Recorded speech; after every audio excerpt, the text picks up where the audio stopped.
While I'm quarantined here in my yard, I decided to clean out a barn and reevaluate some things, and just wanted to show people one of the small sections of collections of bottles that I have. As you can see, I've got, and this is just one half, by the way. This is not the whole collection. I have another barn full of bottles, but if you can see this clearly, you'll notice that I've got everything when it comes to glass bottles. I've been collecting for 50 years, about 48 years actually, to be correct.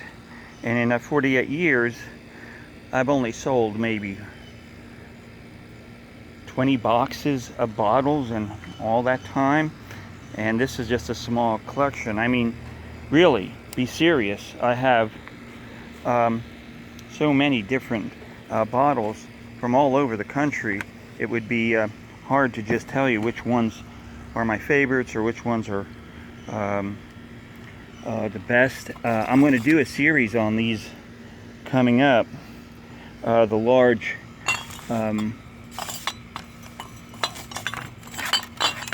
large soda water bottles, but I have tons of sodas and beers.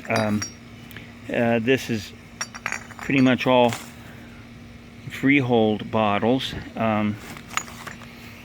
Bottles from the town of Freehold. I live not very far from, and I dug out several dumps over there.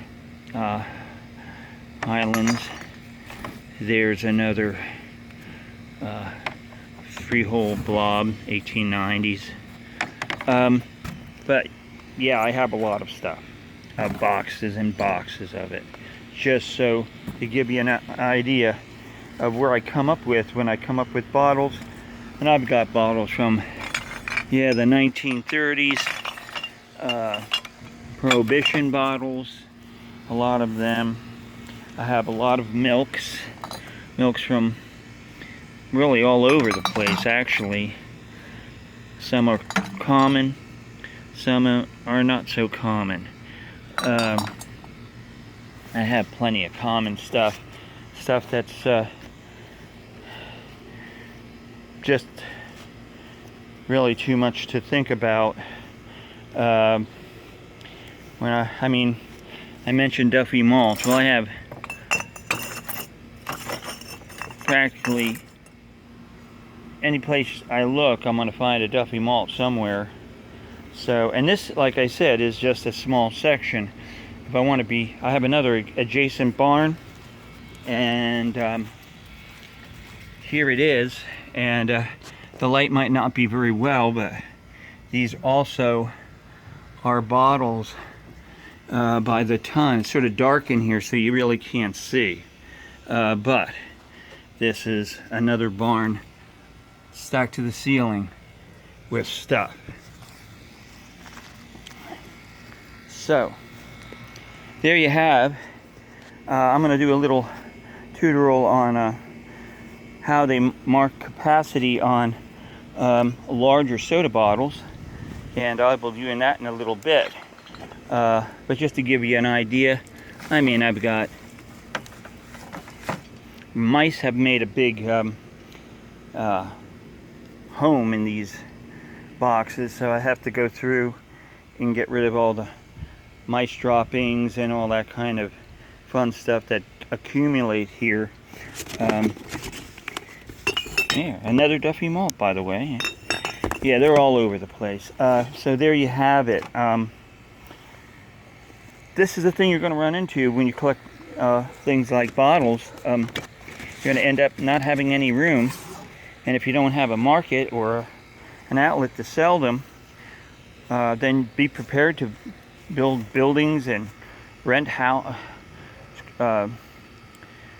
spaces, rental areas. I don't know what you call them. They're big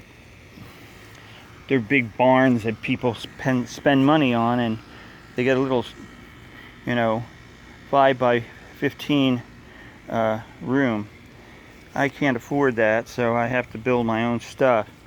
But coming across you're going to see there is one after another hood sarsaparillas. These are all hoods. Tons of hoods. I got a lot of them. There's Kilmer's stuck in there. And then you have a lot of square gin bottles. I got all different English gin bottles here. So there you have it. Just a little peek in the world of glass bottle collecting. And we'll get back to you a little later on. There you have it.